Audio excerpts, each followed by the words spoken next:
Bonjour à tous, on se retrouve pour la troisième émission qui continue donc la deuxième pour vraiment bien comprendre le fondement apostolique dont nous devons être le reflet en tant que serviteurs, témoins de Christ, ce que nous avons à faire sur la terre, puisque nous avons vu avant comment dans Jean 17 le Seigneur dit bien clairement: je ne te demande pas de les retirer du monde, mais de les consacrer dans la vérité, donc consacrer dans le Christ par le Saint-Esprit, et comme tu m'as envoyé, je les y envoie. Donc là, nous allons continuer pour aller un peu plus loin encore. C'est la suite, pour pas que ce soit trop long, puisque la première mission fait déjà facilement 1h30. Donc voilà. Et donc, bien, nous continuons avec l'aide du Saint-Esprit. Et Saint-Esprit, nous te demandons de prendre le contrôle de tout ce qui sortira de notre bouche, de venir toucher les cœurs, transformer des vies, et de donner à cœur à ceux qui écoutent tout cela, de partager. Parce que quand vous avez un trésor que vous recevez du ciel, et ben, ne le gardez pas pour vous-même. Comme dit la parole, tu ne prends pas comme dans la parabole des talents, ce que tu as reçu, tu vas l'enterrer dans la terre, etc. Ça ne produit pas de fruits. Donc c'est très très important. Et le Seigneur m'avait dit il y a quelques années, vous êtes des miroirs de la vérité. Un miroir est là pour refléter la lumière. Si vous ne reflétez pas la lumière, donc la vérité, le témoignage de Jésus, vous êtes des miroirs cassés, m'avait dit le Seigneur. Donc vous devenez la ténèbre. D'accord.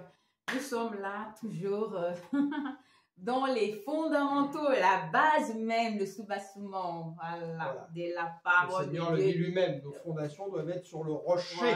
Si elles sont sur le sable, quand les grandes tribulations vont arriver, ou les moindres soucis que nous avons dans la vie, nous allons faire naufrage dans la foi. D'accord, d'accord. Et nous avons parlé des fondamentaux de la prophétie. En fait, de la prophétie de Christ qui est accomplie dans le Nouveau Testament en étant l'esprit de la prophétie, c'est-à-dire Jésus devient l'esprit vivifiant, l'esprit qui régénère, et ensuite, quand il est mort, ressuscité et élevé à la droite de Dieu, il envoie son Saint-Esprit afin que nous devenions nous-mêmes la parole vivante, instruits par le Saint-Esprit. Le premier à écouter, si vous avez deux choses qui s'opposent entre un homme qui vous dit quelque chose, un homme de Dieu, et le Saint-Esprit, vous savez qui vous devez écouter. Au regard de tout ça, mon frère, Dieu a envoyé son Fils Jésus. Jésus nous envoie. Et j'aimerais savoir si on ne fait pas ce que Jésus nous envoie. En fait, il nous envoie. Maintenant, si on ne part pas, est-ce qu'il y a des... En tout cas, Jésus nous a donné dans sa parole, ainsi que ses apôtres, des avertissements régulièrement. Et on voit bien, j'étais comme ça en particulier au début que j'ai commencé à lire la parole. Au contraire, aujourd'hui, c'est même ceux que je lis le plus. Ce qui fait... Les apôtres? Non, les avertissements.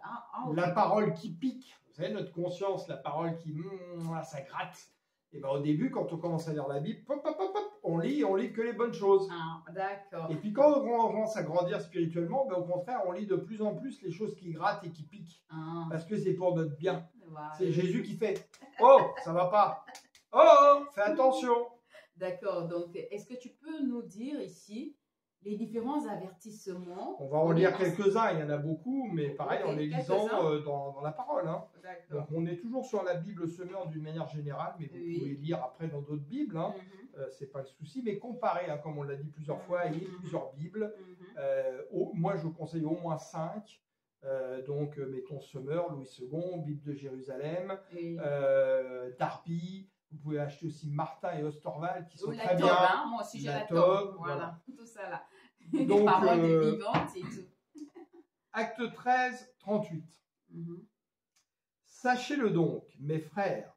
Donc là, il est en train de parler, pareil, devant les frères du Sanhédrin, ceux qui sont là, écoutés, contents, etc.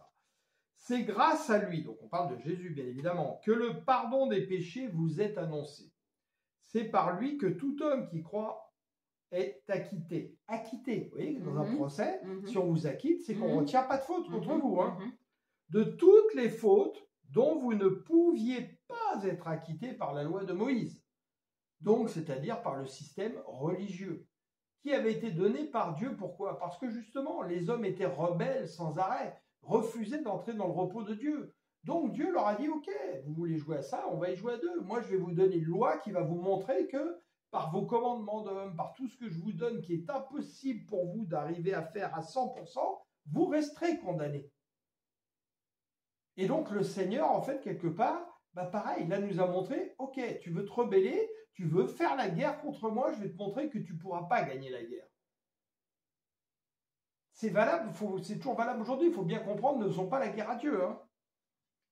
Veillez donc à ce qu'il n'arrive pas, écoutez bien, ce qu'ont dit les prophètes. Regardez, hommes pleins de mépris, soyez dans l'étonnement et disparaissez. En effet, je vais accomplir une œuvre en votre temps, donc ce qu'il a accompli en Jésus.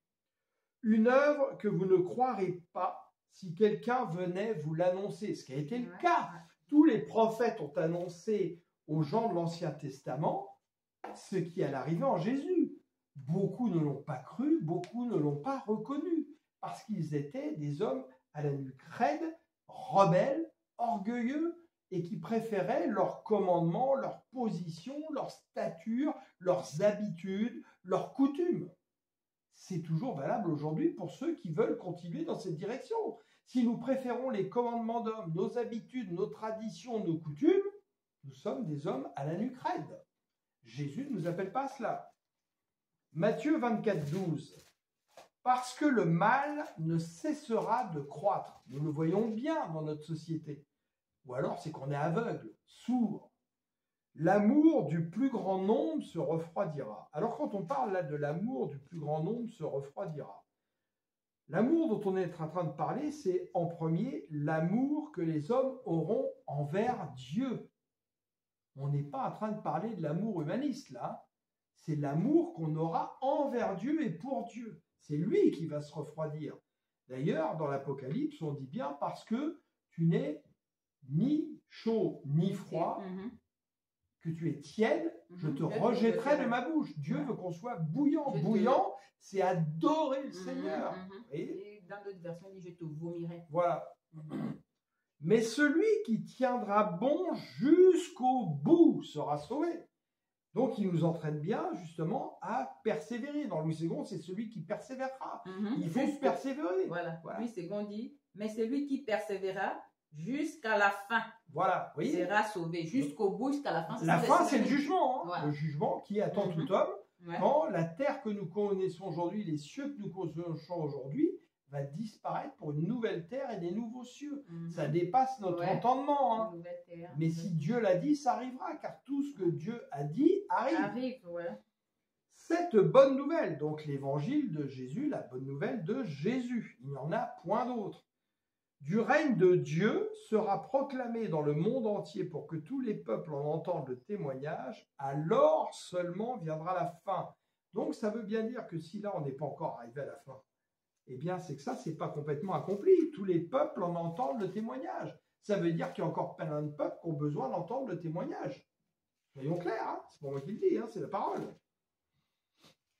Jean 12, verset 44. Jésus déclara à haute voix, pour que ça s'entende et que ça sorte de sa bouche.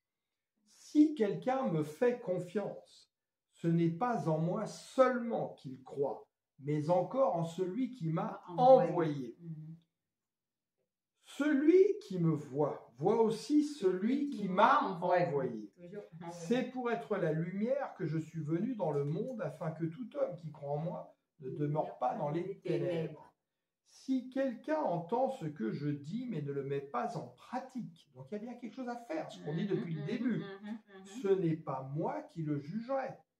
Car ce n'est pas pour juger le monde que je suis venu, c'est pour le sauver. Celui donc qui me méprise et qui ne tient pas compte de mes paroles a déjà son juge. C'est cette parole même que j'ai prononcée. Elle le jugera au dernier jour. Car je n'ai pas parlé de ma propre initiative. Le Père qui m'a envoyé m'a ordonné lui-même ce que je dois dire et enseigner. Nous, c'est le Saint-Esprit qui nous ordonne lui-même ce que nous devons dire et enseigner. Or, je le sais bien, l'enseignement que m'a confié le Père, c'est la vie éternelle. Et mon enseignement consiste à dire fidèlement, fidèlement.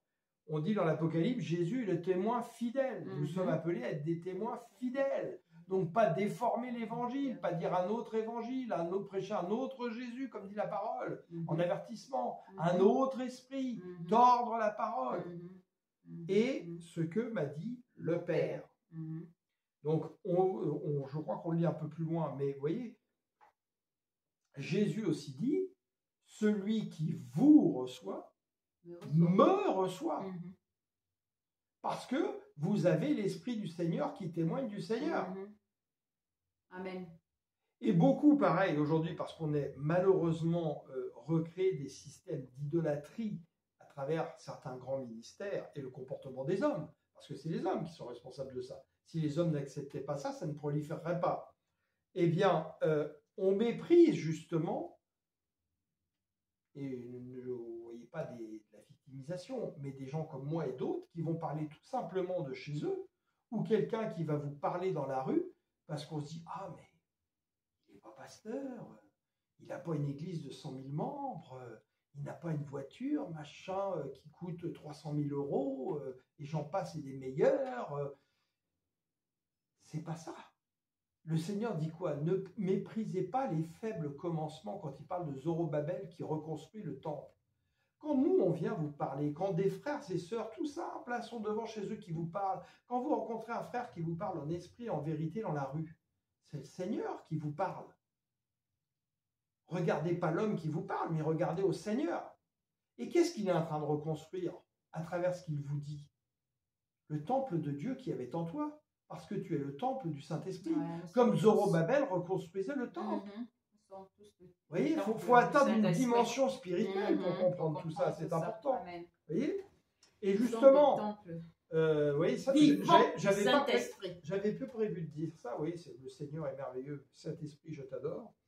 Ce que je viens de dire à l'instant introduit la prochaine question pour notre sœur Alida. Ne méprisons pas le moindre des petits aux yeux des hommes qui pourtant sont envoyés par Jésus. Gloire à toi, Seigneur. Donc, Alida va nous répondre et elle va nous parler en particulier justement de ce paradoxe où en fait Jésus, on va le lire dans la parole, nous dit de ne pas mépriser les enfants et que si nous ne sommes pas comme des enfants, nous ne pourrons accéder au royaume. Pourquoi l'enfant? Parce que l'enfant a encore un cœur pur et innocent. Et paradoxalement, dans notre devenir en Christ, Jésus nous appelle à devenir des adultes matures spirituellement. Vous voyez? Donc il faut être des adultes spirituellement, mais en même temps avoir un cœur qui est encore dans le cœur de l'innocence de l'enfance. Vous voyez ce paradoxe? Il y a beaucoup de paradoxes dans la parole. Ouais. Et pour soutenir tout ce que tu viens de dire, nous allons nous appuyer toujours sur la parole, rien que la parole. Donc, Jean 13, 20, nous dit ceci. Donc ça, c'est la version 8 secondes. On va lire la version Summer après. Hein. On va faire exprès de lire parfois un peu les deux pour que vous voyez vraiment la différence. En vérité, je vous le dis. Celui qui reçoit, celui que j'aurai envoyé, me reçoit. Et celui qui me reçoit celui qui m'a envoyé. Voilà. Donc, version Summer. Bon, on va aller lire là, la version Summer, et on va faire un petit commentaire en Jean 13, 20. Vraiment, je vous l'assure. Donc, quand il dit vraiment, c'est ça. En vérité, ça veut dire vraiment. C'est pour ça qu'il répond le mot 2 fois pour insister. Qui reçoit celui que j'envoie, me reçoit. Donc, reçoit Christ. Moi-même. Et qui me reçoit celui qui m'a envoyé. Donc, Dieu, le Père.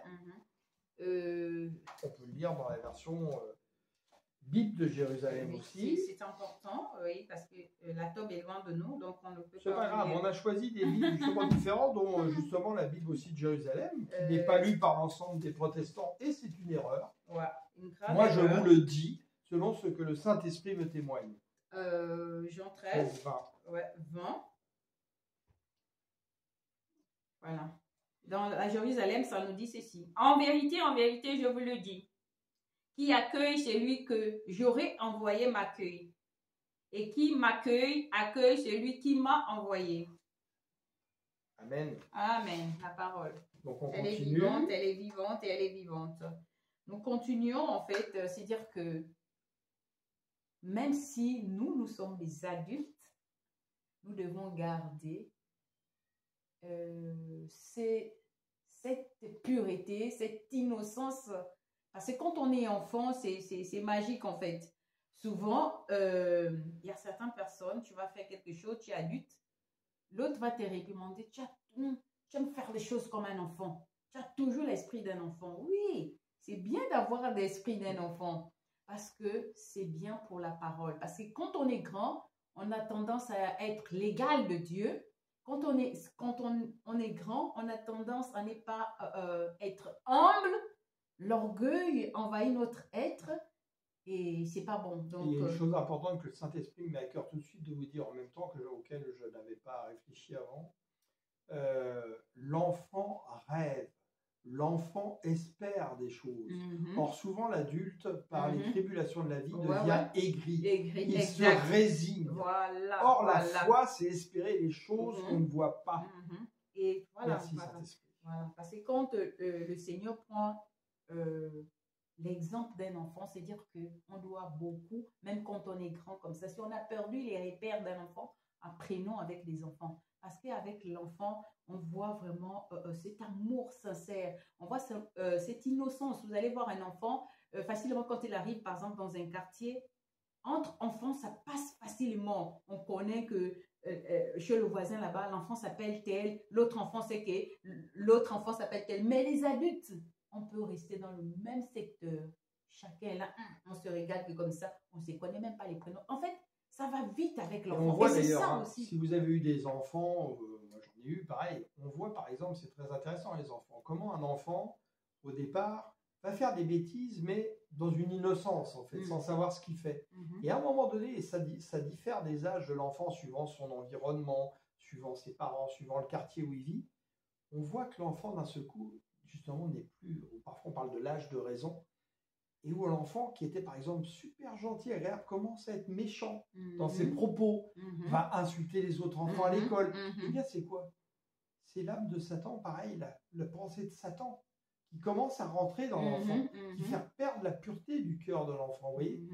Donc si vous justement vous enseignez à votre enfant dès le plus jeune âge l'amour de la parole de Dieu, ça va préserver l'enfant de cela justement. La parole dit bien. Donc 2 Pierre 2 Pierre 2, 17, dit ceci. Ces enseignants. C'est les avertissements, de mensonges. Ces enseignants de mensonges. Donc, sont comme des sources qui ne donnent pas d'eau. Waouh! Comme des nuages poussés par la tempête. Dieu leur a réservé une place dans les ténèbres les plus profondes. Avec leur discours grandiloquent, mais creux. Donc un discours grandiloquent, c'est quoi? C'est un discours qui fait beaucoup d'esbrouf. Voilà. Mais qui n'est pas en profondeur. Il n'est pas en profondeur. Il n'est pas fondé sur la connaissance de la vérité. Nous devons aimer que quelqu'un qui nous enseigne rentre dans la profondeur. Qu'est-ce que dit Jésus quand il parle à Pierre? Jette tes filets en eau profonde. Voilà. C'est ça. Rentrons en profondeur, chirurgicalement dans la parole pour comprendre la pensée de Christ qui est dans la parole. Voilà. Ils cherchent pour satisfaire leurs désirs tout humains à appâter par l'attrait de la sensualité ceux qui viennent à peine à échapper au milieu des hommes vivants dans l'erreur. On va faire juste une pause là. Les mots sont importants. Et c'est pour ça, par exemple, que j'aime bien la vie de Summer. Regardez bien. Ils cherchent pour satisfaire leurs désirs tout humains, donc des convoitises de la chair. À appâter. Appâter, c'est quoi? Quand on pêche, on appâte des poissons pour les prendre. Donc là, ils veulent appâter les gens qui les écoutent. Par l'attrait, donc l'attrait, ce qui est attrayant, donc en se servant des 5 sens, de la sensualité, donc qui est liée à l'âme. Ceux qui viennent à peine d'échapper du milieu des hommes vivant dans l'erreur, c'est-à-dire ceux qui viennent à peine d'être sauvés, parce qu'ils ne sont pas encore matures, justement, dans la foi, vous voyez. C'est important, les avertissements, parce qu'on le vit dans les assemblées. On a trouver des assemblées, on voit bien, hein, soyons honnêtes. Oui. On continue au verset Nous 19. continuons. Ils leur promettent la liberté, alors qu'ils sont Écoutez bien. eux-mêmes esclaves des passions qui les mènent à la ruine. Car tout homme est esclave de ce qui a triomphé de lui. Vous voyez, donc c'est important. Ça veut dire que là, si justement celui qui a monté une assemblée, et on en parle dans d'autres versets, l'a fait pour avoir des gains sordides, pour de l'argent, et non pas pour prêcher Christ, pour s'enorgueillir dans des richesses comme un roi dans un palais, etc., etc., il est esclave de ce qu'il aime, ces richesses-là. Il n'est pas libre en Christ. Et lui voudrait vous prêcher la liberté en Christ alors qu'il est lui-même esclave. Comme la parole dit, Oui. un aveugle ne peut conduire un autre aveugle. Ouvrons nos yeux. Nous sommes au verset 20. Si, après s'être arrachés aux influences corruptrices du monde par la connaissance qu'ils ont eu de notre Seigneur et Sauveur Jésus-Christ, ils se sont laissés de nouveau prendre et dominer par elle. Leur dernière condition est pire que la première. Ils auraient mieux valu pour eux ne pas connaître le chemin d'une vie juste, donc, plutôt que de s'en détourner après l'avoir connu et d'abandonner le saint commandement qui leur avait été transmis. Oui, c'est un avertissement terrible. Terrible. Et il y a beaucoup d'enseignants de par le monde qui malheureusement peuvent se retrouver là-dedans. Et personne n'est à l'abri. Hein. Nous les premiers, on peut tomber là-dedans si on ne fait pas attention. Comment on va tomber là-dedans? Eh bien, c'est toujours pareil. Si on ne dispose pas notre cœur vers le Seigneur, si on ne s'attache pas profondément à l'évangile de Jésus, si on n'a pas une intimité avec lui. Si on n'a pas une intimité avec lui, mais surtout, on en a parlé depuis le début, c'est si on laisse l'orgueil commencer à nous gagner. L'attrait des richesses, la soif de posséder qui est une idolâtrie, ce que dit la parole, etc. Jouissez des richesses de la terre comme si vous n'en jouissiez pas. Le Seigneur sait que vous pouvez avoir une maison, une voiture, etc. Mais il ne demande pas d'en faire une idolâtrie. Vous voyez ce que je veux dire? On revient toujours au même. Et Dieu nous recommande quoi? Dans Matthieu 6, 33, il dit, cherchez premièrement le royaume et sa justice, le royaume et la justice de Dieu. Et toutes choses vous seront données par-dessus. C'est-à-dire que la première chose, en fait, le premier commandement, hormis les 10 commandements, voilà, le premier commandement que nous devons prendre, nous en tant qu'enfants de Dieu, en tant que croyants, peu importe de quelle nationalité tu es, de quel pays où tu te trouves, noir, blanc, jaune, peu importe, la première chose que nous devons rechercher, c'est le royaume et la justice de Dieu. Voilà. Et on remarque bien aujourd'hui que malheureusement, dans beaucoup d'assemblées, et en particulier les plus grandes, mais beaucoup d'assemblées, on vous parle sans arrêt de la réussite dans le monde. Votre réussite dans le monde. Ah, vous allez réussir, vous allez à un poste, vous allez être directeur général de machin truc, vous allez avoir une belle maison avec une piscine, vous allez avoir 2 4x4 plus la voiture de sport, plus le jacuzzi, plus la piscine, plus machin.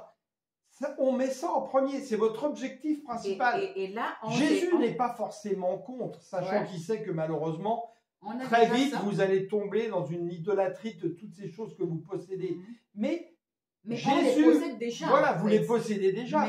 Mais mettez Jésus en premier avec une soif bien ordonnée et il vous donnera ce dont vous avez besoin. Mais il ne va pas forcément vous donner plein de superflus inutiles qui va faire de la distraction et qui va commencer justement à vous distraire par rapport au chemin. Vous allez petit à petit sortir du chemin sans vous en rendre compte. Et si vous sortez du chemin, vous vous éloignez de la vérité. Si vous vous éloignez de la vérité, vous éloignez de la vie et elle vous conduit à la mort. C'est du bon sens. Ouais. Mais en fait, peu importe que dans les assemblées, dans les églises, on prêche la prospérité, on prêche ceci avant, mais on doit savoir, nous sommes là aussi pour nous attirer, en fait, attirer notre attention et l'attention de ceux qui nous regardent, que la première chose que nous devons chercher, au-delà de ce que nous attendons, nous-mêmes, qui devons avoir l'amour de la connaissance, l'amour de la vérité, et aller en eau profonde. Voilà, parce qu'il ne faut pas attendre que quelqu'un d'autre te demande de lire la parole, d'avoir une intimité, parce que c'est dans ces moments-là que tu vas connaître la parole de Dieu et tu vas avoir une intimité et le Seigneur va te révéler des choses. Mais il faut savoir qu'au-delà de tout, je reviens sur ce que j'avais déjà dit, au-delà de tout, la première chose, nous devons chercher le royaume et la justice de Dieu. La Bible nous dit que quand on cherche ça, alors toutes choses, les maisons, les voitures, les voyages, tout ça, en fait... Mais tout ce dont ça, nous avons avoir ça. Besoin pour quoi? Besoin pour servir le Seigneur. Ça, en fait. Pas besoin pour justement tomber dans des futilités. Oui, ça. Parce que nous sommes... Non, mais il faut le rappeler, parce que nous sommes des témoins. Si à un moment donné, moi, le Seigneur me donne une maison géante avec des piscines, des voitures, machin, qu'est-ce que je vais faire à un moment donné? Je vais avoir en plus envie d'aller conduire ma voiture de sport, d'aller me prélasser à la piscine toute la journée, d'aller au jouet. Mais voilà. Qu'est-ce qui est dans ton âme? Mais voilà. Mais c'est ta motivation. Dieu le sait, c'est un risque. Donc Dieu ne va pas vous donner des choses qui risquent de vous perdre. Vous voyez ce que je veux dire? Donc il y a toujours un juste équilibre des choses. On a besoin de certaines choses pour vivre dans ce monde. Jésus le sait. Mais il y a des choses qui sont du superflu dont on n'a pas besoin et qui sont des grands dangers. Et aujourd'hui, on ne doit pas prêcher le superflu. Ça, c'est une certitude. Et quand on parle des richesses, c'est quoi la richesse? C'est de grandir dans la connaissance de Christ, la connaissance de Jésus, qui est la plénitude de Dieu. C'est ça, les trésors d'en haut. Et donc, avoir faim, soif de la parole de Dieu, soif des révélations du Saint-Esprit. Amen, amen. Ok, mon frère, sur tout ce que nous venons de dire, on parle de la parole de Dieu, on parle de revenir aux fondamentaux. Mais il y a une chose. Sur quelle fondation nous pouvons construire notre foi? Oui, sur quelle fondation? Et comment vivre cela, ou bien comment communiquer cela à toutes ces personnes-là, voilà, toutes ces personnes-là qui hésitent encore ou qui disent que oui, est-ce que je crois, est-ce que... En fait, comment on peut transmettre la foi là? On en a déjà parlé dans la première émission. Et en plus, le Seigneur, on n'en a pas la première émission, nous l'a dit à elle et à moi alors qu'on ne se connaissait pas d'une manière différente. Nous ne cessons d'entendre sans arrêt qu'il ne faut pas diviser le corps du Christ. Or, les hommes n'ont cessé depuis le IIe siècle de diviser et continuent de diviser le corps du Christ par toutes les dénominations possibles qu'ils créent, les clientélismes des assemblées comme des boutiques. C'est comme si elles se faisaient concurrence, comme si McDo faisait concurrence à Burger King, qui fait concurrence à Quick, à Wendy. C'est ce qu'on fait. C'est ce qu'on fait, enfin le courage de le dire. Or, il n'y a qu'une église, l'église de Jésus. Et cette église de Jésus, quelle est? Son fonds de commerce, sa fondation, qui est gratuite, c'est l'évangile de Jésus. Si on entend dire dans une église, comme je l'ai entendu dans plusieurs, ici vous êtes à la bonne place, ça veut dire qu'ailleurs vous n'êtes pas à la bonne place. Waouh, mais c'est de l'orgueil. Tu n'as pas besoin de le dire. Laisse à l'autre juger si lui, il considère qu'il a une bonne place parce que ce qui sort de ta bouche est conforme à la parole. Pourquoi tu viens essayer de te glorifier à travers ce que tu dis et justifier? Tu as un doute à travers ce que tu dis? Parle. C'est les autres qui te justifieront par rapport à ce que tu dis. Jésus a dit quoi? Et vous, qui dites-vous que je suis? Il n'a pas dit, je suis le Christ, moi ici, vous êtes à la bonne place. Il n'a pas dit ça. C'est les autres qui ont dit, voilà. Et comment Pierre a reçu cette révélation? Par le Saint-Esprit. C'est le Saint-Esprit qui doit attester à tout croyant dans les assemblées pour dire que oui, ici, tu grandis, ici tu es à la bonne place, demeure ici, tu grandis, et à un moment donné, le Saint-Esprit, par exemple, c'est pour vous prendre un exemple humain, vous pouvez être dans une assemblée où, par exemple, et je vous prends des paraboles humaines pour vous faire comprendre, vous êtes de la maternelle au cours élémentaire numéro 2, mais à un moment donné, cette assemblée, par rapport pour l'instant à celui qui prêche, n'est pas capable de vous emmener au-dessus. Et bien le Saint-Esprit va vous faire savoir, dire, tiens, ça va être des synchronicités, va donc là. Là, on va poursuivre le cursus. Puis là, ça va peut-être t'emmener jusqu'au bac en Christ. Puis là, le Saint-Esprit va te dire, ah, bah maintenant, c'est là que tu dois écouter. Pour t'emmener à bac plus 6 en Christ, etc. Vous voyez ce que je veux dire? En fait, c'est dire simplement qu'en Christ, voilà, en tant qu'enfant de Dieu, en tant que croyant, nous devons gravir les échelons. Voilà. Nous devons aller d'un niveau à un autre. Voilà, notre devenir en Christ. Et vous voyez, quand je vous prenais cet exemple, c'est pour vous faire comprendre quoi? Ça ne veut pas dire que la première assemblée où on a été, où vous avez été, par exemple, de la maternelle au CE1, le pasteur est mauvais. Peut-être qu'il a été institué par Dieu pour travailler pour les premiers oracles de Dieu qu'on doit entendre. Une prof de maternelle ne travaille pas pareil qu'un prof d'université.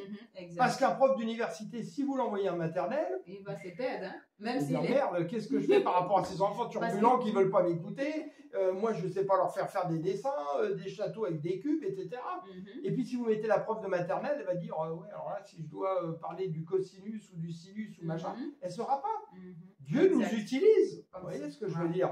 Donc, on n'est pas en train de cracher sur des assemblées choses. On nous fait comprendre que, ayons cette intelligence du Saint-Esprit pour comprendre que c'est parfois lui-même, Dieu, qui vient ouvrir et fermer des portes pour nous en ouvrir d'autres. Vous voyez, c'est un chemin. Donc, ça, c'est une chose. Et Jésus, par exemple, nous a pas dit « allez bâtir des églises ». Il n'a jamais dit ça. Il a dit le contraire. Il a dit « le Dieu qui a créé l'univers n'habite pas dans des temples bâtis de main d'homme ». Par contre, il nous a dit « j'édifierai mon assemblée ». Et cette assemblée, qui ne se voit pas avec des yeux d'homme, mais qui est spirituelle, existe dans la diversité des assemblées. Mais la chose numéro 1 n'est pas de créer des assemblées d'hommes, mais de faire partie de l'assemblée de Jésus. Vous voyez, on remet les priorités en ordre à chaque fois. Donc, dans 1 Corinthiens 3,5, on lit « Après tout, que sont donc, on en a déjà parlé dans l'émission 1, mais on y revient parce que c'est très important. Après tout, que sont donc Apollos et Paul? C'est Paul de Tarse qui parle, qui est revenu dans l'église de Corinthe et qui avait laissé des gens pour enseigner pendant qu'il n'était pas là. Des serviteurs. Vous voyez, il n'a pas dit là des pasteurs, il n'a pas dit des prêtres, il a dit des serviteurs. Ou des papes, ou des bishops, etc. Voilà. Grâce auxquels vous avez été amenés à la foi. Chacun d'eux accomplissant la tâche particulière. Vous voyez, la tâche particulière, ce que je viens de parler à l'instant, que Dieu lui a confiée.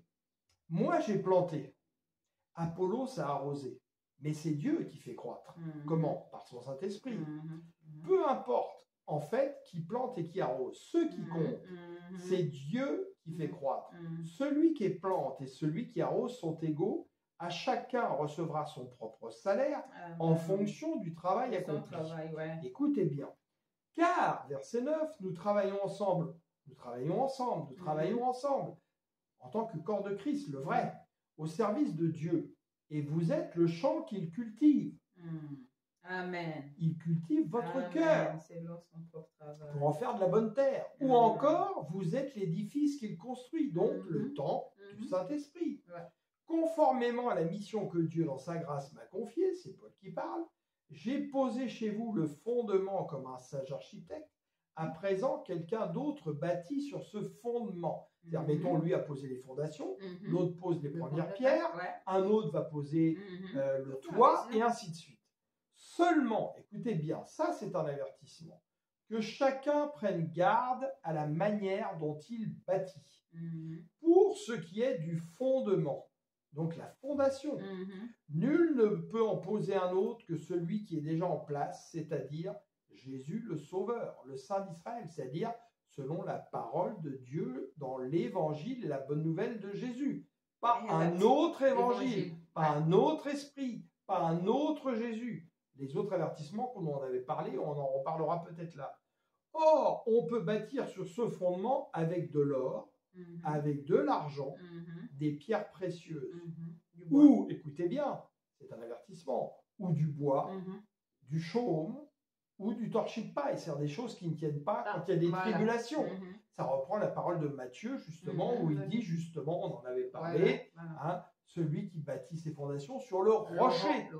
Il y a eu les tribulations, la maison a résisté, elle ne s'est pas effondrée. Celui qui a bâti sur le sable, la ruine est complète. Donc on continue au verset 13.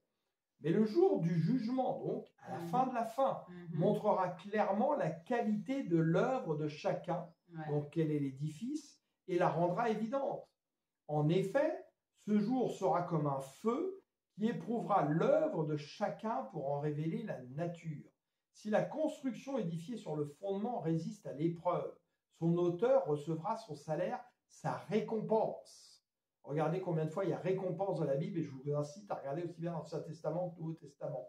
Parce que le Seigneur m'a fait comprendre que quand il dit « j'édifie mon assemblée, j'édifie mon église », en fait, il édifie sa récompense et que nous sommes les récompensés de Dieu. Et que cette récompense, c'est le royaume qui va présenter à son Père à la fin. C'est pourquoi il dit en Apocalypse 22, je viens avec ma récompense. Mais si elle est consumée, il en subira les conséquences. Lui, personnellement, sera sauvé, mais tout juste, comme un homme qui réussit à échapper au feu. Et à échapper au feu, tout juste. Ne savez-vous pas que vous êtes le temple de Dieu et que l'Esprit de Dieu habite en vous? Si quelqu'un détruit son temple, Dieu le détruira, car son temple est saint. Vous êtes ce temple. Ça reprend la parole qu'on avait citée en Matthieu 7, 22. Au jour du jugement, nombreux sont ceux qui me diront « Seigneur, Seigneur, nous avons prophétisé en ton nom, nous avons chassé des démons en ton nom, nous avons fait beaucoup de miracles en ton nom. » Mais sur quelle fondation? Je leur déclarerai alors, je ne vous ai jamais connu, allez-vous-en, vous qui pratiquez le mal. C'est pourquoi celui qui écoute ce que je dis et qui l'applique ressemble à un homme sensé qui avait ta maison sur le roc, le rocher de l'Éternel, Jésus.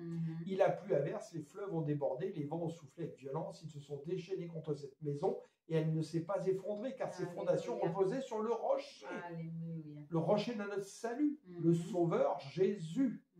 Et le contraire, avertissement, mais celui qui écoute mes paroles sans faire ce que je dis, donc il désobéit, n'obéit pas à ce que Jésus nous a demandé, dont on a parlé depuis le début, ressemble à un homme assez fou pour construire sa maison sur le sable. Il a plu à verse, les fleuves ont débordé, les vents ont soufflé avec violence, ils se sont déchaînés contre cette maison, elle s'est effondrée et sa ruine a été complète. Luc 18, 7 dit, alors pouvez-vous supposer que Dieu ne défendra pas le droit de ceux qu'il a choisis, donc que Dieu a choisi, et qui crient à lui jour et nuit, ce qui veut dire qu'ils sont en communion avec le Seigneur, esprit, cœur à cœur, et qu'il tardera à leur venir en aide? Moi, je vous le dis, il défendra leurs droits promptement, seulement lorsque le Fils de l'homme viendra, trouvera-t-il encore la foi sur la terre? Vous imaginez, le Seigneur nous dit ça. Et il est omniscient, omniprésent, omnipotent. À cause de tout, c'est... Ce qui veut dire que l'esprit du monde va faire perdre la foi à beaucoup de personnes. Et comment? En premier dans les assemblées, parce que c'est là où c'est le plus grand danger pour Satan. Et ensuite, à travers ce qui se passe dans le monde. Mais c'est en premier là où sont les croyants. Donc, attention à ce qu'on entend. La foi vient de ce qu'on entend. Et ce que l'on entend, c'est la parole de Dieu. Donc, avons-nous dans notre cœur l'innocence des enfants? L'enfant de Dieu que nous sommes devenus par la repentance et le baptême du Saint-Esprit, par un choix adulte, vraiment de foi, le Saint-Esprit qu'on a reçu, est-ce qu'on a ce cœur encore innocent? Qu'est-ce que la parole nous dit à ce sujet? Mais, mon frère, nous avons déjà parlé de ça. Nous avons parlé que l'enfant... On va plus loin, là. On rentre en profondeur. Voilà. Selon la parole. Oui, selon la parole, mais dire que nous avions déjà dit cela. Bon, que cela ne tienne. Marc 10, 15 nous dit ceci. Vraiment, je vous l'assure, celui qui ne reçoit pas le royaume de Dieu comme un petit enfant n'y rentrera pas. Là-dessus, il prit les enfants dans ses bras, posa les mains sur eux et les bénit. Donc là, je vous rappelle que quand il a fait ça, les pharisiens étaient en colère. Même ses apôtres. Oui, les apôtres. Parce qu'ils ne comprenaient pas, en fait. Pour eux, ceux qui devaient venir à Jésus devaient être seulement des grands personnes. Mais le fait que le Seigneur a dit non, laissez, il a créé, laissez venir en moi les petits enfants. Car le royaume de Dieu est comme ces derniers-là. En fait, pour rentrer, pour demeurer dans le royaume de Dieu, il faut être comme un enfant. Il faut être innocent, pur. Quand Pierre dit justement chercher le lait spirituel et pur, notre parole dit justement que Dieu nourrit ses enfants à la mamelle. Voilà. Et à la mamelle de la parole. Nicodème, hein, le Seigneur lui avait dit, si tu veux rentrer dans le royaume de Dieu, il faut naître, voilà. Renaître d'en haut. Renaître. Et il avait demandé, il dit, attends, est-ce que je vais encore rentrer dans le ventre de ma mère? Non, on ne peut plus rentrer dans le ventre des nos géniteurs, voilà, des nos génitrices. Voilà, on ne peut plus rentrer là-bas. Mais c'est avoir les pensées d'un enfant, d'être comme un enfant, le comportement d'un enfant. Parce qu'on voit un enfant, par exemple, nous avons plusieurs Bibles là sur la table, et un enfant va venir, par exemple, il va faire tomber la Bible. L'adulte va réprimander l'enfant, va peut-être mettre une fessée, mais l'enfant, quelque temps après, il va revenir sur le père. Parce que lui, pour lui, c'est papa en fait. Il va venir innocemment, lui, il a oublié. Mais un adulte n'oublie pas les fautes, il n'oublie pas. C'est pourquoi quand le Seigneur lui demande d'avoir l'esprit d'un enfant, c'est profond. Parce que l'enfant... Entrer dans la rancune. Voilà. Il ne garde pas des choses sales, des choses ténébreuses, parce que le péché, c'est les ténèbres, en fait. Il ne garde pas ça dans son cœur. Mais les adultes gardent. Même, tu vas entendre un adulte, oui, je t'ai pardonné, mais je n'oublie pas. Ah, ça me dit que c'est fort. Oui, tu m'as fait ça, mais... Ou bien quand quelqu'un va demander, par exemple, pardon, il va d'abord te rappeler que oui, tu as fait ça, je te pardonne. Mais l'enfant n'a pas besoin de ça. Et d'ailleurs, le Seigneur le dit, si tu te souviens que tu as quelque chose contre ton frère, dépose d'abord ton offrande, va te réconcilier avec ton frère, après tu viendras avec ton offrande. Et là, par exemple, c'est pas de moi, mais je l'avais lu, je l'ai retenu, parce que c'est tout à fait cela, en fait, c'est une très bonne image. Dans toute notre vie, on nous jette des pierres, à travers des paroles, on reçoit des cailloux, tout ça. Et c'est comme si on était un jardin. Vous êtes là, vous avez votre voisin qui jette des pierres dans votre jardin, sans arrêt. À la fin, vous avez plein de pierres dans le jardin. Vous faites quoi? Vous prenez les pierres, vous leur jetez? Non, vous les prenez, vous les ôtez, puis vous allez les mettre où il y a des tas de cailloux. Et bien dans votre vie, c'est la même chose. Et il y a une parole que j'aimais beaucoup, je ne sais pas de qui elle est, qui disait que toutes les mauvaises paroles que tu as reçues, tout ce qu'on a dit de mal sur toi, tu le graves dans du sable, comme on écrirait au bord de la mer. Qu'est-ce qui va se passer? Aussitôt que la mer monte, ouais, ça efface. Elle a tout effacé. Ouais, par contre, toutes les bonnes paroles qu'on aura dit sur toi, grave-les dans la pierre. Et là, elles resteront. Voilà. Amen. Nous continuons. C'est vraiment très bon. Le Saint-Esprit est là, il agit, il est en vous, il est en nous. Nous avons l'Esprit de Dieu, l'Esprit du Seigneur. C'est que le Seigneur a fait. Voilà. Nous aussi, nous allons le faire et nous allons continuer à le faire. Amen. Voilà. Jean 3, 5 nous dit ceci. Vraiment, je te l'assure, reprit Jésus. Voilà, là c'est Jésus qui parle. À moins de naître d'eau, c'est-à-dire d'esprit, personne ne peut entrer dans le royaume de Dieu. Ce qui naît d'une naissance naturelle, c'est la vie humaine naturelle. Ce qui naît de l'esprit est animé par l'esprit. Ne sois donc pas surpris si je t'ai dit, il vous faut renaître d'en haut. Donc ce verset-là, le verset là, il vous faut renaître d'en haut. Ouais. On va le lire en Louis II également, et on va le lire dans la Bible de Jérusalem. Donc, et on va vous expliquer pourquoi. On va le lire tout de suite. Voilà, ok. Donc vas-y, c'est Jean 3, verset 7. Donc c'est Louis II aussi, je cherche. Voilà. Jean 3, verset 7. Alors, en Bible de Jérusalem, allez-y, vas-y plutôt sur Louis II parce que justement, c'est différent, vas-y. Louis II nous dit, voilà, ça c'est Jean 3, verset 7.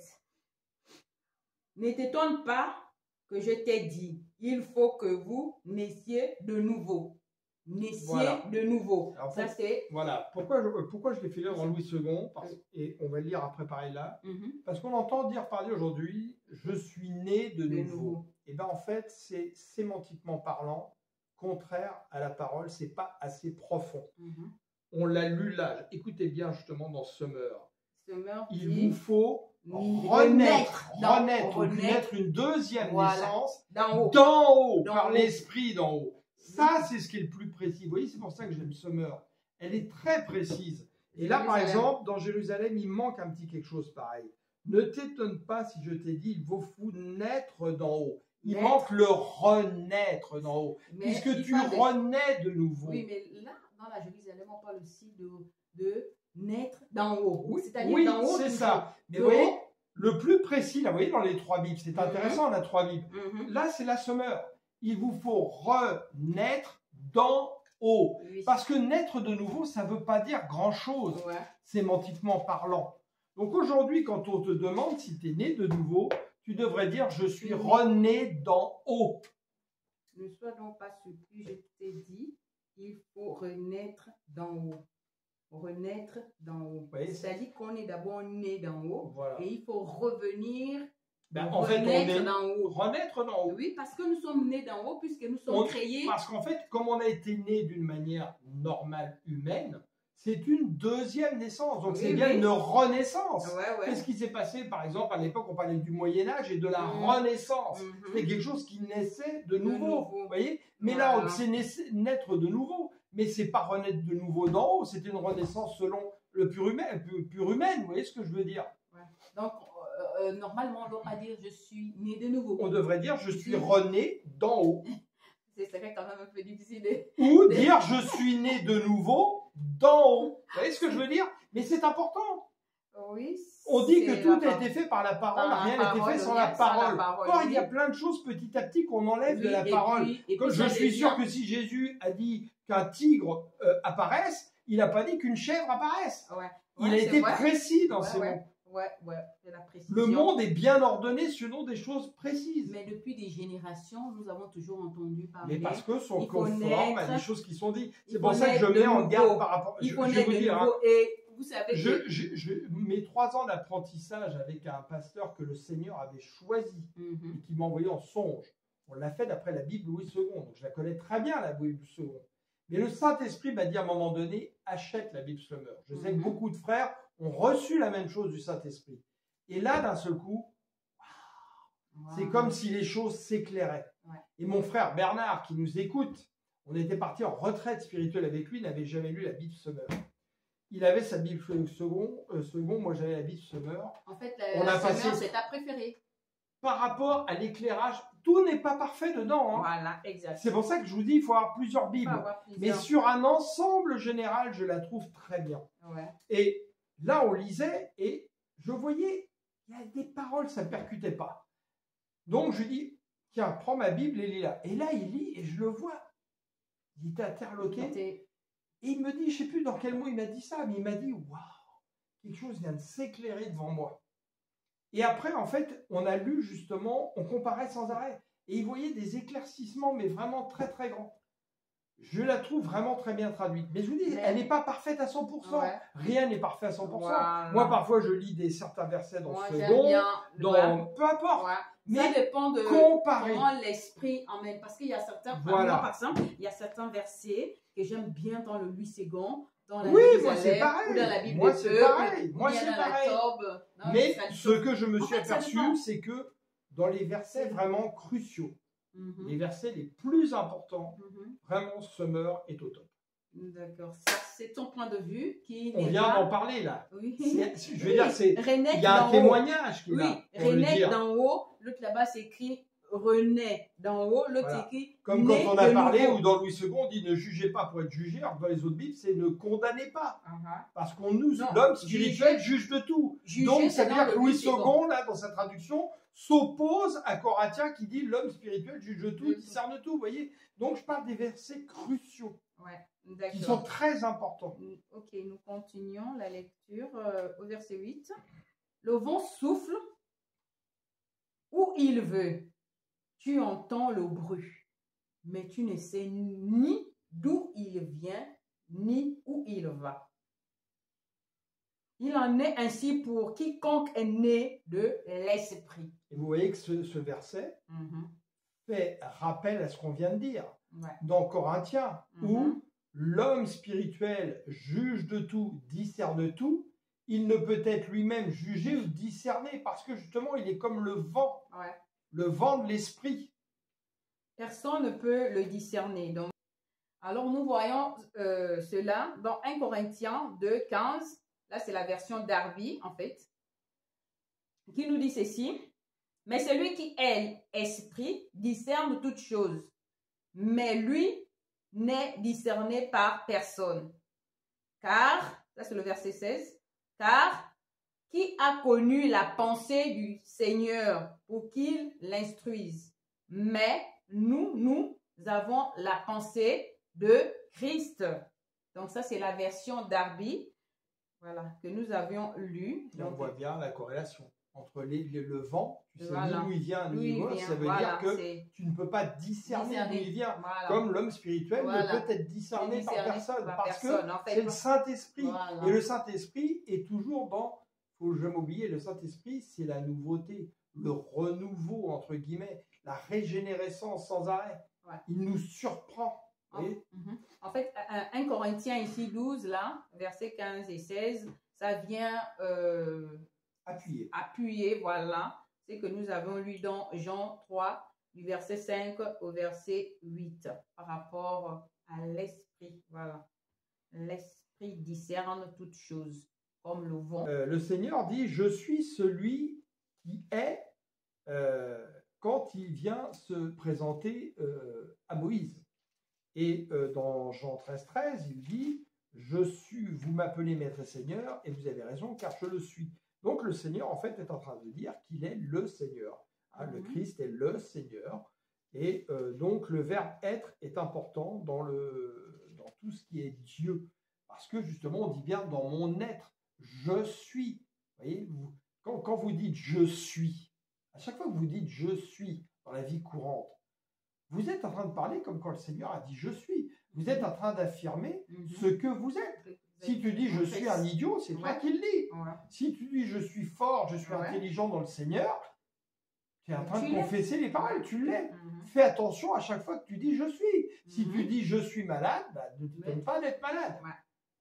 Ça. Si tu dis je suis pauvre, ne t'étonne pas d'être pauvre. Si tu dis je ne suis pas capable de parler de la parole de Dieu devant les autres, ne t'étonne pas que tu n'en seras pas capable. Peut-être que tu as des difficultés, comme Moïse a reconnu qu'il avait des difficultés. Demande au Seigneur, peut-être, tu ne sais pas, il va faire quelque chose. Demande. Là où tu connais tes faiblesses, demande au Seigneur pour qu'il te rende plus fort. Donc, je poursuis dans 2 Corinthiens 3, verset 16. Mais comme dit l'Écriture, lorsque Moïse se tournait vers le Seigneur, c'est très important, de Corinthiens 3 et 4, pareil, c'est à méditer très très régulièrement. Lorsque Moïse se tournait vers le Seigneur, il ôtait le voile. Le Seigneur dont parle le texte, c'est l'Esprit. Et là où est l'Esprit du Seigneur, là règne la liberté. Et nous tous qui, le visage découvert, contemplons comme dans un miroir la gloire du Seigneur, nous sommes transformés en son image dans une gloire dont l'éclat ne cesse de grandir. Donc vous voyez qu'on est bien dans un devenir en Christ. C'est l'œuvre du Seigneur, c'est-à-dire de l'Esprit. Et 2 Corinthiens 4 dit quoi? Ainsi, puisque tel est le ministère que Dieu nous a confié. Vous voyez, nous a confié. On est des intendants. On n'est pas propriétaire du ministère. C'est mon ministère. Vous avez vu, par exemple, justement, dans une des paraboles du Seigneur, où quand il dit justement qu'il a confié la vigne, et quand le fils vient récupérer la vigne, les gens tuent le fils pour prendre la vigne. C'est ce qu'on fait quand on dit c'est mon ministère, c'est mes brebis, c'est mes fidèles.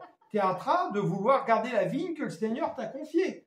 Tu veux tuer le fils. Non, mais il faut être clair. La parole de Dieu, elle est claire. Donc, nous a confié dans sa bonté. C'est une bonté qu'il t'a donnée. Nous ne perdons pas courage. Nous rejetons les intrigues et les procédés indignes. Vous voyez, les intrigues et les procédés indignes, c'est un avertissement. C'est-à-dire les procédés qui vont permettre de tordre, justement, de s'accaparer les brebis du Seigneur, les intrigues, donc des choses qui ne sont pas claires, etc., etc. Nous ne recourons pas à la ruse, vous voyez, tordre la parole. Et nous ne falsifions pas la parole de Dieu. Et ce n'est pas moi qui le dis, c'est le Seigneur. Au contraire, en faisant connaître la vérité, nous nous en remettons devant Dieu au jugement de tout homme. Au jugement de tout homme. Comment? On en a parlé avant. Par l'homme spirituel qui discerne, qui juge tout, savoir si cela vient du Saint-Esprit ou non. Mais sommes-nous des enfants spirituels? Quand Paul nous dit, vous devriez être des maîtres et vous en êtes encore des enfants. Je ne peux pas vous donner de nourriture solide, vous en êtes encore au lait. Désirons la nourriture solide. Et comment on peut recevoir la nourriture solide? En ayant soif et faim de la connaissance de Christ pour grandir en tant que mature spirituellement. Si notre évangile, donc la bonne nouvelle de Christ, demeure voilé, c'est-à-dire qu'on ne voit pas bien, c'est trouble, il ne l'est que pour ceux qui vont à la perdition. Écoutez, c'est quand même grave comme avertissement. Pour les incrédules, donc ceux qui ne croient pas réellement par la foi. Le Dieu de ce monde, donc on parle de Satan, a aveuglé leur esprit et les empêche ainsi de voir briller la lumière de la bonne nouvelle. Comment il aveugle notre esprit? Par l'émotionnel, par la soif des richesses de ce monde, par la distraction, par tout ce qu'on voit autour de nous. On doit résister à cela. Qui fait resplendir la gloire de notre Seigneur le Christ, lui qui est l'image de Dieu. Alléluia. Ce n'est pas nous-mêmes que nous mettons en avant. Vous voyez, encore, l'orgueil est abaissé. Ce n'est pas nous-mêmes que nous mettons en avant dans notre prédication. C'est le Seigneur Jésus le Sauveur, Jésus le Christ, le Rédempteur. Nous-mêmes, nous sommes vos serviteurs à cause de Jésus. Vous voyez, il ne dit pas nous-mêmes, nous sommes vos pasteurs. Il ne dit pas nous-mêmes, nous sommes vos docteurs. Nous-mêmes, nous sommes vos prophètes. Nous-mêmes, nous sommes vos bishops. Il ne dit pas ça. Il dit vos serviteurs. Ils obéissent à Dieu. Dieu a dit, vous êtes tous frères, vous êtes des serviteurs. Jean 13. Méditez. Heureux si vous avez compris ce que j'ai fait et si vous le pratiquez.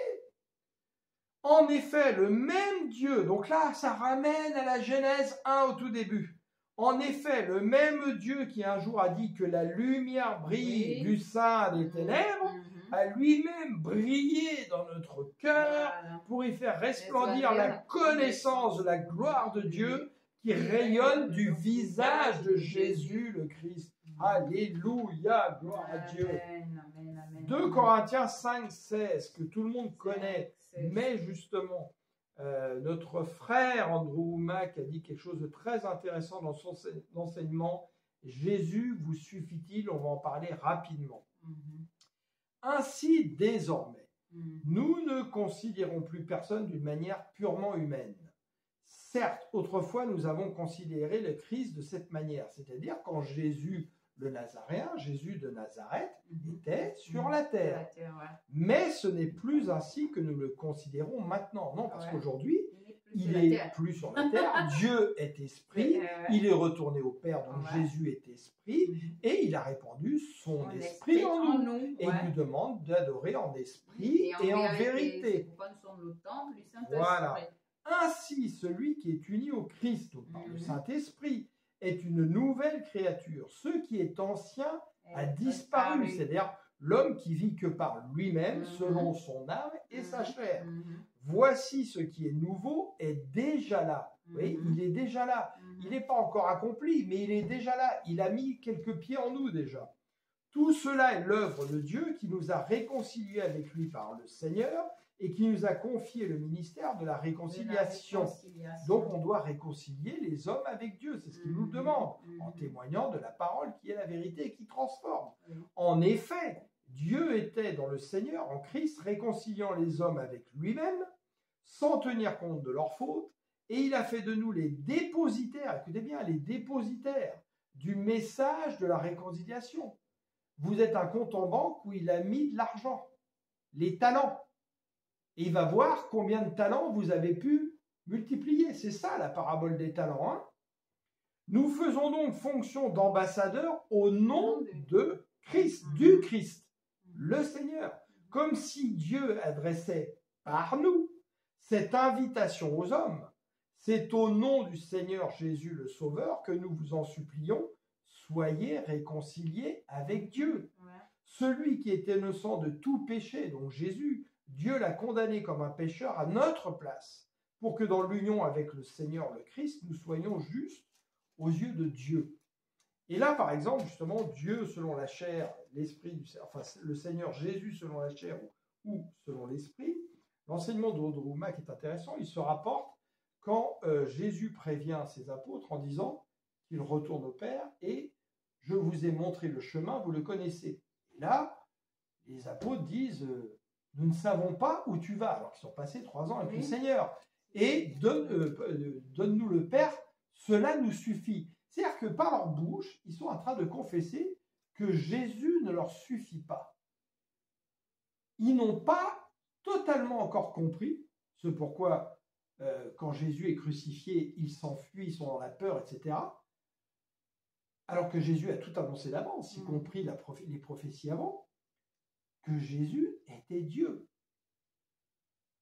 Vous vous rendez compte? Et pourquoi? Parce qu'ils ont jugé avec les 5 sens. Ils vivaient avec Jésus. Ils l'ont vu le soir ou le matin, peut-être qu'il allait faire ses besoins derrière un arbre. Il allait se laver dans la rivière, etc. Il était homme. Il était là, peut-être complètement immergé dans l'eau, mais à laver sa tunique, la tordre, la presser. Ils l'ont vu manger, ils l'ont vu faire tout ce que vous faites, tout ce que nous faisons. Parce que dans sa nature charnelle. Voilà. Et donc, le résultat, ça les limitait par ce qu'ils ont vu. Et en fait, donc, ce verset parle de ça. Et c'est très important parce que, moi, je l'avoue pour moi-même et pour beaucoup, nous connaissons parfois encore trop Christ selon la chair. Parce qu'en plus, pareil, nous avons vu les films sur Jésus de Nazareth, etc. Donc, et avec des acteurs différents. Quand nous pensons à Jésus, nous allons penser à la tête d'un acteur dans un film. Moi, Jésus m'est apparu à plusieurs reprises. Jésus, au départ, il est venu m'apparaître sous forme charnelle, parfois que la moitié du corps, peu importe, etc. Parfois pas de la même façon au niveau du visage, mais je savais que c'était le Seigneur. Mais aujourd'hui, ayant atteint une certaine maturité spirituelle, ce n'est plus le cas. En fait, je sens que l'Esprit du Seigneur vraiment témoigne à mon esprit, parce qu'on est passé dans un cap supérieur. Et donc, faisons attention de ne pas être limité par nos 5 sens et ne connaître Jésus que selon la chair, justement. On doit le connaître selon l'esprit. Donc, je vous incite vraiment à méditer là-dessus et je vous conseille d'écouter l'enseignement d'Andrew Mack qui est très bien. Jésus vous suffit-il? Il est assez rapide, il n'y a que 7 émissions. Et il y a un petit livret qui ne vend pas cher, genre 5 €. Je vous le conseille franchement, voilà, honnêtement. Donc, comment pratiquer en fait les bonnes œuvres, parfois toutes simples, on en a déjà parlé dans la première émission, mais on va le relire parce que c'est important que comprenions que tout ce que nous faisons dans notre entourage de bon pour les autres, nous le faisons pour le Seigneur, y compris des choses très simples. Une petite dame âgée sort du métro, vous lui tenez la porte, c'est pour le Seigneur que vous l'avez fait. Par contre, vous faites quelque chose d'inverse, où quelqu'un, vous devriez lui tenir la porte, vous en foutez, et il prend la porte dans la figure, c'est au Seigneur que vous l'avez fait. C'est-à-dire que le Seigneur vit en nous et hors de nous, en fait. Nous sommes représentants par le temple du Seigneur. Il est le tout en tout. Il est au dedans, il est au dehors. Mais justement, et on en a déjà parlé, je vous incite à lire l'évangile apocryphe de Thomas, qui est très très fort, c'est-à-dire il reprend des choses de la Bible, dit moins édulcorées, de façon plus simple, sans doute d'ailleurs comme Jésus a dû le dire à l'époque, les scribes grecs sont passés par là, mais des choses qui par contre ne sont pas dites dans la Bible et qui à mon avis, on ne veut pas que vous les entendiez parce que justement elles vous aident à grandir encore plus profondément dans votre connaissance de Christ qui est en vous. Où on a cité les versets, mais vous avez ça sur la chaîne, écoutez, où le Seigneur nous fait comprendre que si nous ne connaissons pas Jésus en nous-mêmes, c'est-à-dire que nous ne connaissons pas nous-mêmes, nous sommes privés du tout, c'est-à-dire de tout l'extérieur et de la connexion avec Dieu. Il faut d'abord apprendre à connaître Jésus qui est en nous pour connaître Jésus au-delà. C'est très important, parce que Jésus est le tout en tout. Dieu est tout en tous. Et il y a même un verset qui dit « Heureux est l'homme qui a mangé le lion ». Là, on parle du lion de la tribu de Juda, Jésus. mais malheur à celui qui a été mangé par le lion. Là, on parle du diable qui rôde pour vous dévorer. Et voyez, on utilise le lion dans deux sens différents. Ouais. Donc, c'est très, très important. Je vous conseille vraiment de lire cet évangile. Et notre sœur va nous répondre en relisant ce qu'on a lu à la première émission, mais quelque chose que nous devrions lire régulièrement. Matthieu 25, au verset 35 jusqu'au verset 40. Donc ça, c'est les choses que justement nous devons faire pour le Seigneur. Mais il n'a pas mis toute la liste. Hein. Ça nous fait comprendre les choses. Hein. Si vous vous dites, ah ben, j'ai juste ça à faire pour le Seigneur, ça va être compliqué. Et par contre, la suite des versets est tout ce que nous n'avons pas fait ou nous avons manqué de faire le Seigneur. On ne va pas vous les lire, mais vous pouvez lire jusqu'à la fin de Matthieu 25, et que nous avons fait en fait contre le Seigneur, qui nous emmènera au châtiment éternel. Je lis la parole de Dieu. Dans la version Louis II. Dans la version Louis II, voilà. Matthieu 25, à partir du verset 35 jusqu'au verset 40. Car j'ai eu faim, et vous m'avez donné à manger. J'ai eu soif, et vous m'avez donné à boire. J'étais étranger, et vous m'avez recueilli. J'étais nu, et vous m'avez vêtu. J'étais malade, et vous m'avez visité. J'étais en prison, et vous êtes venus vers moi. Les justes lui répondront. Donc, répondre au Seigneur. Seigneur, quand avons-nous vu avoir faim et t'avoir-nous donné à manger, ou avoir soif et t'avons-nous donné à boire? Quand avons-nous vu étranger et nous t'avons recueilli, ou nu et nous t'avons vêtu? Quand avons-nous vu malade ou en prison et sommes-nous allés vers toi?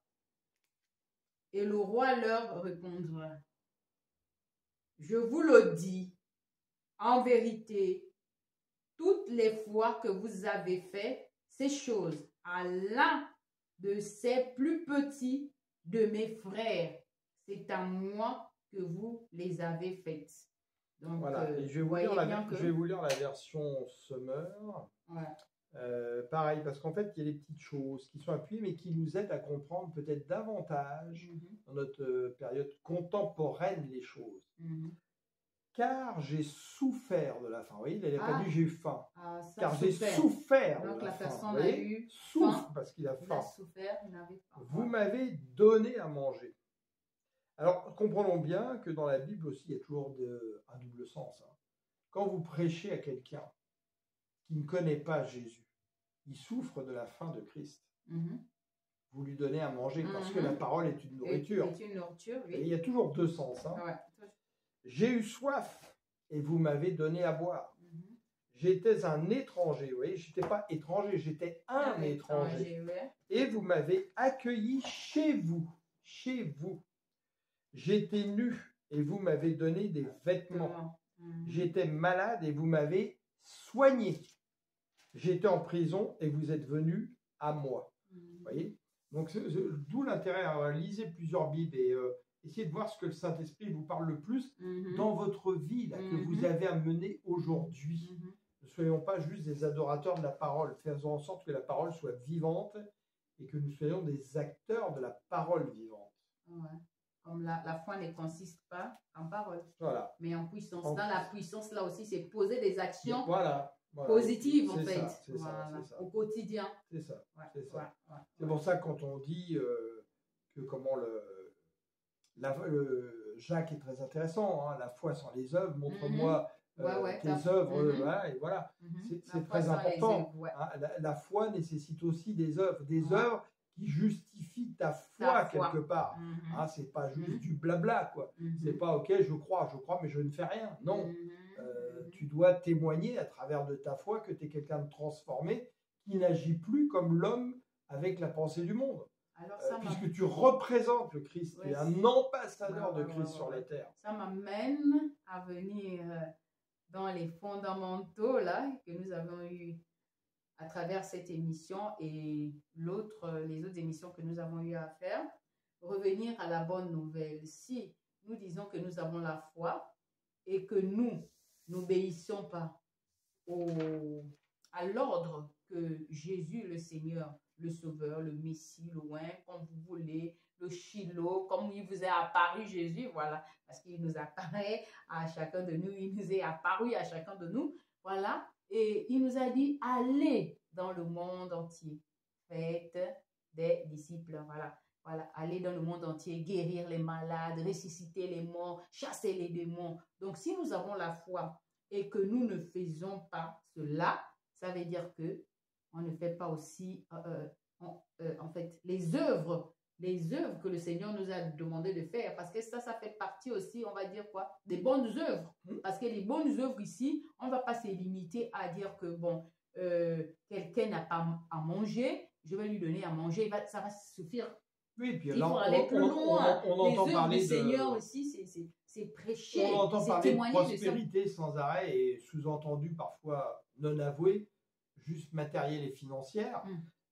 Si nous souhaitons avoir plus d'argent, c'est pour faire de bonnes œuvres pour ceux qui sont dans le besoin. C'est pas pour s'acheter 15 voitures, 10 maisons, etc. Ça nous conduira à la mort spirituelle, soyons clairs. Hein. La soif de posséder est une idolâtrie. Ouais. Avoir beaucoup d'argent, c'est pour essayer de faire le maximum de bonnes œuvres avec cet argent. Ouais. L'argent, ça doit être une semence, un moyen. Il y a un humoriste qui le disait, je n'aime pas trop ce humoriste parce qu'il est assez graveleux, mais il avait dit quelque chose de tout à fait juste. Et c'est un humoriste qui croit en Dieu, mais parfois je le trouve très graveleux dans ce qu'il dit. Et ce qu'il a dit est très très intéressant. Il a dit de l'argent. C'est pareil, c'est une parabole. Hein. L'argent, si c'est entassé comme un tas de fumier, ça fait quoi un tas de fumier? Ben, ça pue le caca. Si par contre tu prends cet argent et que tu le sèmes, ça produit des choses. C'était pas prévu que j'en parle là, mais justement, pendant qu'on venait de dire ces dernières paroles, le Seigneur m'a dit de vous rappeler cette chose qui est très importante. J'étais il y a maintenant presque 2 ans avec un frère du Togo, mon frère Selom, que je salue, et nous étions justement à nous édifier à distance par WhatsApp. Hein, lui il est au Togo, moi je suis en France actuellement, et on a reçu la même chose quasiment immédiatement dans les doubles sens justement souvent de la parole. Quand le commandement dit « honore ton père et ta mère », il y a un double sens également. On parle aussi dans ces cas-là, non pas que de ton géniteur terrestre, mais aussi du géniteur spirituel. Ton père, c'est lui qui t'a conçu. Ton père céleste, Dieu. Et nous sommes issus à l'origine de la poussière du sol, donc la poussière de la terre. C'est pas pour rien que Jésus vient écrire sur la terre. C'est pas pour rien que Jésus prend avec de la salive et de la terre. Donc, honore ton père et ta mère, ça veut dire aussi honore Dieu qui t'a conçu et honore ta mère d'où tu viens, parce que nous venons de la terre à l'origine et nous retournons à la poussière. Et pourquoi je vous dis ça? Parce qu'aujourd'hui, si vous êtes enfant de Dieu, respectez la terre. Vous ne pouvez pas prendre une boîte de Coca-Cola et l'acheter par terre en tant qu'enfant de Dieu. Vous ne respectez pas votre mère. Quand nous voyons, et ça me désole, quand je vais en Afrique, la saleté de certains pays, où on jette tout dans les caniveaux, on fait les vidanges à même dans la terre, etc. On n'honore pas notre mère. Ouais. Vous êtes enfant de Dieu, changez de comportement et d'attitude. C'est ça, même les bonnes œuvres. Allez dans vos quartiers, allez ramasser les choses, mettez-les dans une poubelle. Ouais. Et là, quand les autres vous disent « mais qu'est-ce que vous faites ?» Surtout si vous êtes pasteur. On va dire « ouais, mais pasteur, tu ramasses les poubelles ?» Eh bien oui, je fais ce que vous ne devriez pas faire. Et là, vous allez pouvoir prêcher dans la rue et envoyer un message à vos frères pour qu'ils arrêtent de faire cela. Ouais, c'est important. c'est aussi des bonnes œuvres que vous faites pour le Seigneur. Voilà. Ouais.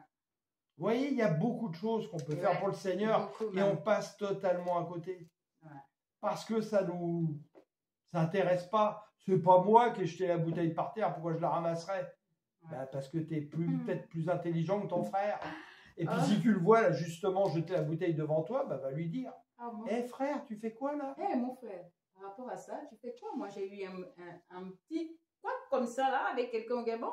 Il a fini de manger de l'arachide, comme on achète de l'arachide là, qu'on appelle ici les cacahuètes, voilà, dans le sachet. Il a fini de manger, il a balancé un adulte, un vieux en fait. J'ai dit, mais papa, c'est que tu es en train de faire. C'est toi la voirie, c'est toi qui vas nettoyer. Donc, tu vois, quelquefois, on veut bien le faire. Mais... Ça m'est arrivé avec un frère pasteur que j'aime beaucoup, en Afrique. Pareil, on sort du magasin, il prend le truc, hop, il jette. Là, je le regarde, je lui dis, tu t'as fait quoi là? Il me dit quoi? J'ai le papier qui est par terre. Là. Et pareil, je lui ai expliqué. Et résultat, ce frère, après, était justement dans son quartier, commençait à ramasser tous les déchets avec un sac, etc. Il y a un témoignage qui est fait sur cette chaîne. Vous pouvez le lire dans les témoignages. Eh bien, nous sommes amenés à aller, voyez, en profondeur, justement, dans les choses. Exact. Bon, c'est que mon frère Michel vient ici de dire, c'est nous interpeller, en fait. Nous sommes des exemples. Voilà, nous devons être des exemples. Nous sommes des exemples dans notre environnement. Nos attitudes, tout. Voilà. Tout ce qu'on doit faire, on doit penser, puisque nous sommes le temple vivant du Saint-Esprit. Christ habite en nous. Attends, vous comprenez ça? Christ habite en nous. Ça veut dire que tu dois te demander que, mais si je fais ça, est-ce que Jésus pouvait le faire? Est-ce que Jésus, qu'est-ce qu'il doit... Non. Votre démarche n'est pas d'être des écolos, parce que les écolos, malheureusement, c'est souvent des groupes politiques un peu tordus qui disent n'importe quoi. Hein, où on va vous dire, roule avec une voiture électrique, mais l'électricité vient des centrales nucléaires ou des centrales à charbon. Ça, c'est du bidon. C'est de la sémantique, de la politique. Mais nous, on vous parle selon l'esprit. Vous voyez, on ne vous dit pas d'être des écolos. Mais on vous dit, vous vous rendez compte, le Seigneur nous a donné le plus beau joyau de l'univers pour qu'on habite dessus. C'est un jardin d'Éden, cette terre. Respectons-la. Qu'est-ce qu'il a dit justement à Adam? Qu'il l'a planté dans un jardin et qu'il lui en confie justement ce jardin, d'en prendre soin. Ouais, c'est-à-dire qu'en tant qu'enfant de Dieu, en tant que croyant et en tant qu'athée, peu importe là où tu te trouves, dans le camp où tu te trouves. Sache que de toute manière, Dieu t'a mis une conscience en toi, quoi que tu sois. C'est cette conscience qui va t'amener à un moment donné à Jésus. Soit tu peux dire, tais-toi, je ne veux pas t'entendre, ou à un moment donné, tu vas dire, ok.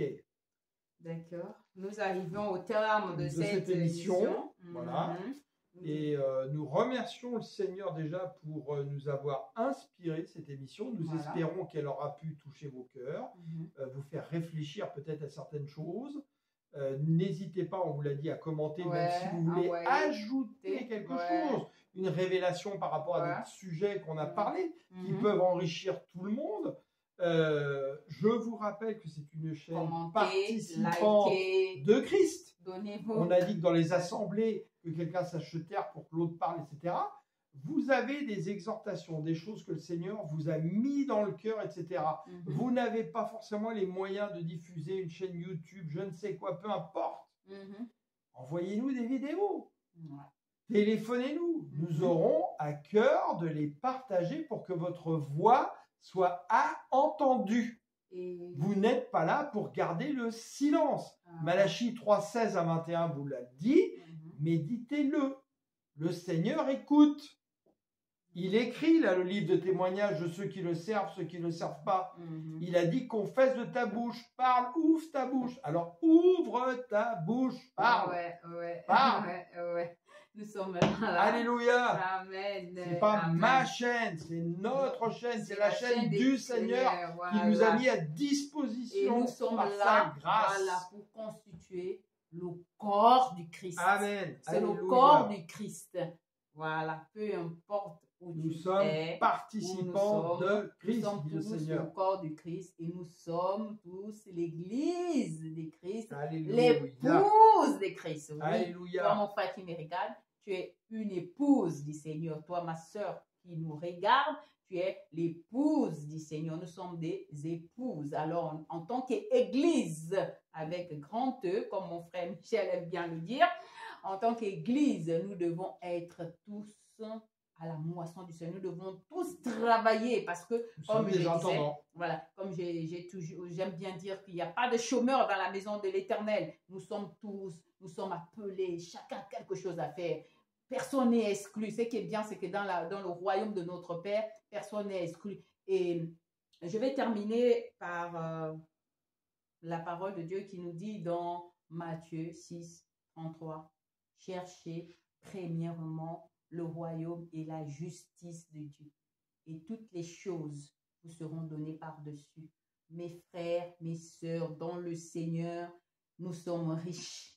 Ne cherchons pas premièrement à être fortunés, avoir en fait le superflu. Cherchons Dieu, rien que Dieu. Et toutes ces choses-là nous seront données au temps voulu par Dieu, au timing de Dieu. Voilà. Aimons la présence de Dieu. Achetons les Bibles pour ceux qui n'en ont pas. On ne vous demande pas d'avoir toutes les Bibles. On commence toujours, quand on commence une vie, une intimité avec quelqu'un, on commence à avoir d'abord une seule Bible. Et après avoir, médité, au fur et à mesure, vous allez en acheter. Nous-mêmes, on a commencé personnellement. Je commençais avec une seule Bible. Aujourd'hui, j'en ai 7.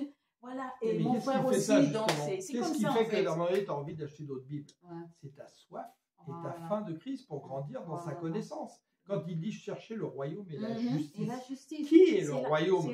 C'est Jésus, puisque Jésus présentera son royaume à la fin au Père. Qui est la justice? Qui est le prince de justice? Qui est la justice de Dieu? C'est Jésus. Donc en fait, en mots simples, il dit chercher Jésus en premier lieu. Rien que Jésus. Voilà. Et en Jésus, voilà, je viens, c'est le Saint-Esprit qui vient de me dire ça. Et en Jésus, il y a le tout en tout. Il est la plénitude. Si tu cherches Jésus, tu auras le mariage, tu auras des enfants, la tu bonne auras santé. Des richesses, la bonne santé, la prospérité, tout. En fait, tout est en Jésus. Toute la plénitude de Dieu se trouve en Jésus. En Jésus. Et il l'a déposé en Jésus. Il l'a déposé en toi.